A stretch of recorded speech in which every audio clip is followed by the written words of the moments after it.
Well, hello everyone. I'm Sarah, and I did my project with one of my pet cats named Gordon. And so there he is. He is a 12-year-old cat. Um, he is one of 6 cats that I have. Part of his family lives here. In fact, 12 years ago, he and his brother were born under my bed. And we still have his mother and his brother with us. Um, so out of all of the 6 cats, he was chosen because he seemed to be the most motivated by food and treats.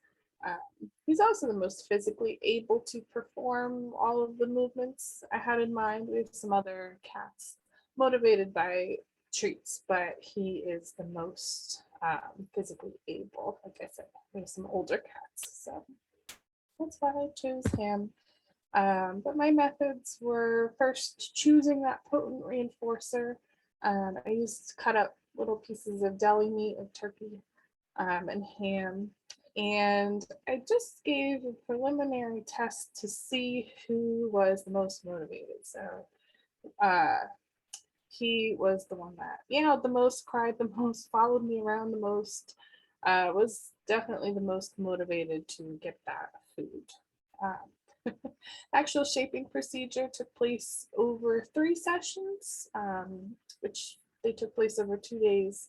On average, they were about 20 minutes. Some of them are a little shorter, some a little longer. The target behavior was, it changed from an original one, but ultimately it was touching the paw to my hand. So he had to reach out and touch my hand with his paw. So session 1 lasted about 15 minutes. The focus of this one was just to pair the click sound with the food, with the edible reinforcer. The point of this was to turn the click sound into a conditioned reinforcer. The food was an unconditioned reinforcer, but I wanted to use the clicker training method to train him, which is essentially shaping. You use successive approximations. But this click sound functions as a conditioned reinforcer. So we needed to establish that first. In order to get the click sound, I used a small castanet toy that I have. It's actually a musical instrument, but it works just fine. Here's an example of what that sounds like and looks like.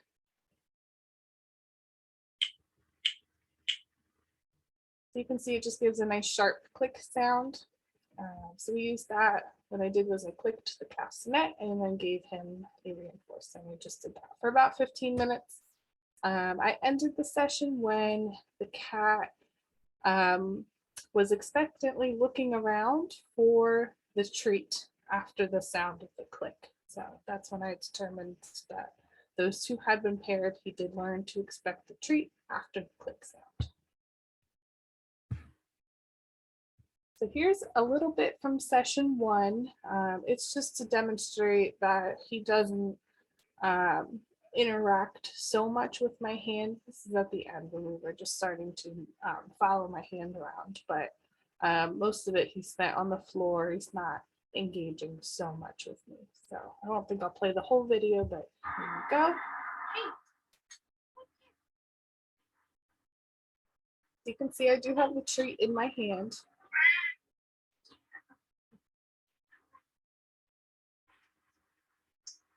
And he doesn't do much.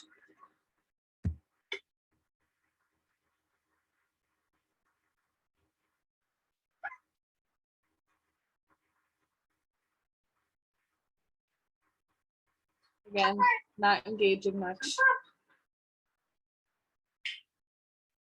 But you can hear, I did deliver that click sound and then the piece of food.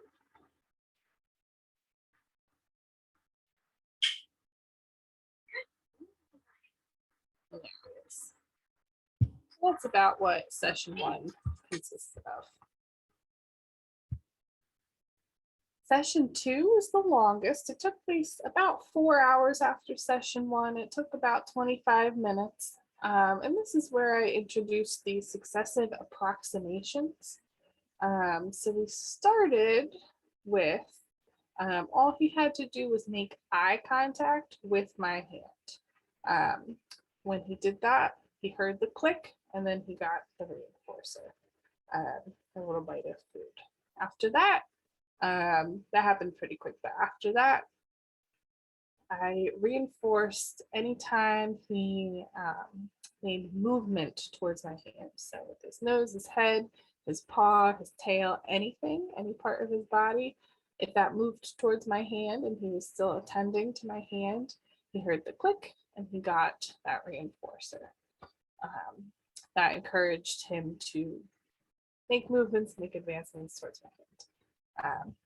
After that, I put all movement on extinction and just reinforced anytime he moved and made contact, bodily contact with my hand. So again, either with his nose, his head, his paw, only those instances where he made the movement and then made contact with my hand, only those were reinforced. All 3 of those went pretty quick. But the 4th one was I only reinforced instances where he lifted his paw. This took a little while longer, as it wasn't his initial movement that he did. So, but eventually he got it anytime he lifted his paw, and then continued to make movements towards my hand and everything. He heard the click and he got a reinforcer delivered. And then the last approximation was anytime his paw made contact with my hand, he heard the click and then he got a reinforcer. The session ended when he seemed to be satiated with his treats. He must have been full because he no longer was interested when he was offered the reinforcer. So that's when we ended that session for the day. But I'll show you a little bit of what that looks like. This is towards the end where he is at least reaching out his hand and then sometimes making contact with my hand. So again, you'll hear the click and you'll see the reinforcer delivered.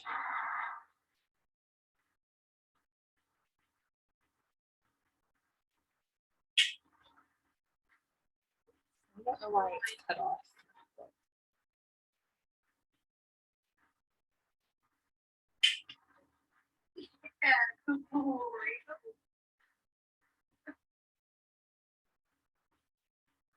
He also is dropping treats.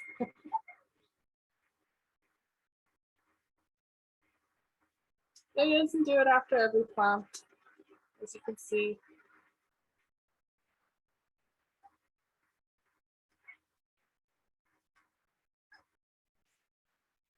I'm also prompting him towards the doorknob, as that was the original target.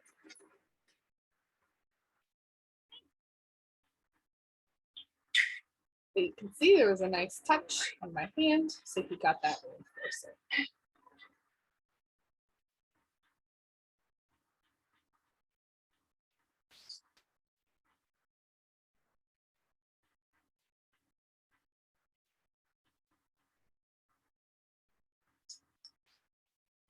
Again, prompting him towards the doorknob.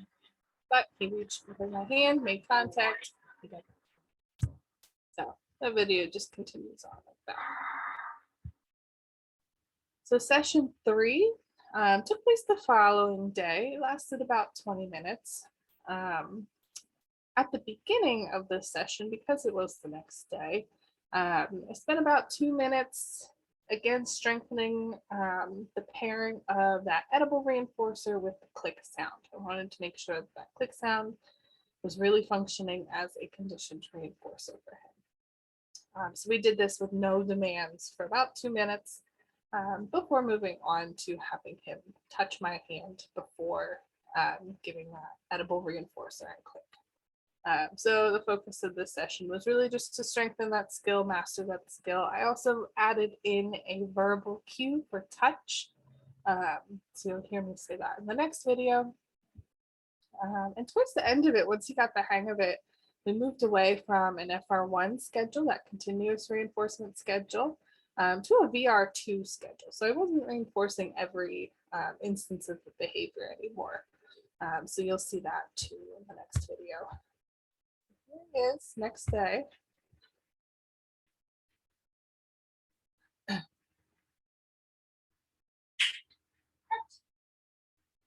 So it didn't quite make my hand, which is why I held it back.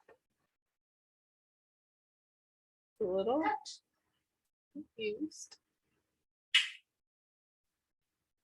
There it goes. And he got my hand, so he heard the click and got the reinforcer.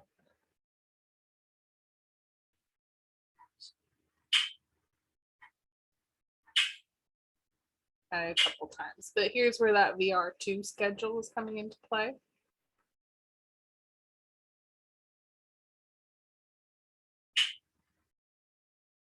Oop, dropped this treat. Got another one.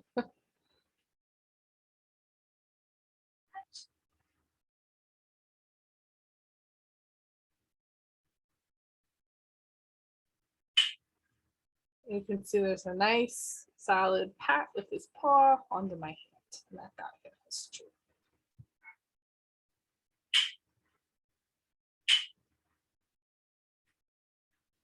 Yep.